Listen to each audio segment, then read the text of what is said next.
તો માનવના કલ્યાણ માટેનો કોઈ રાહ હોય તો એ છે ભક્તિ. ક્યાંય આપણે એવું નથી સાંભળ્યું કે કોઈએ 5 બંગલા બનાવ્યા એટલે એનું કલ્યાણ થઈ ગયું.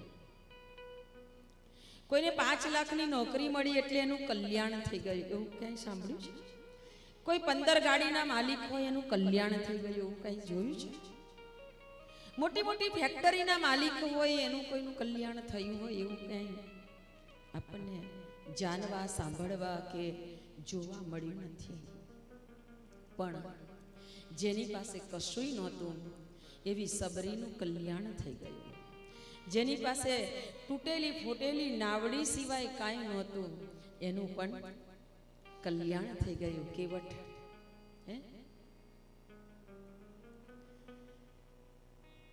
જેના શરીરના ઠેકાણા નહોતા એવી કુબજાનું કલ્યાણ થઈ ગયું. જે દાસી હતી. કલ્યાણ તો એનું થાય છે કે જેને પરમાત્માને સામીપ્યતાથી પામી લીધા છે.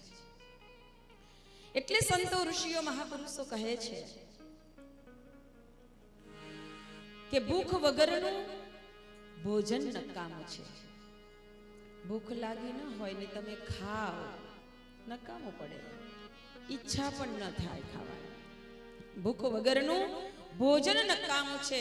ઊંઘ વગરની પથારી નકામી છે. ડનલપ પિલોના ગાદલા નાખેલા હોય,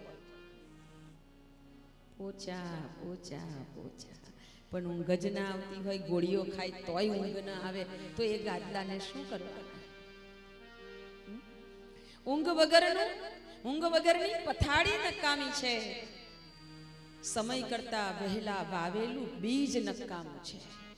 એના સમયે જ વાવવું પડે. સમય કરતા વહેલું વાવી જાઓ, સડી જાય, કબૂતર છે, મોર છે, ગમે તે ખાઈ જાય. એનો સમય આવે ત્યારે જ વાવવું પડે. શ્રમ વગરનું ફળ નકામ છે. મહેનત કર્યા વગર આપણને કાંઈ મળી જાય તો એની કોઈ કિંમત ન હોય, એ નકામું પડે.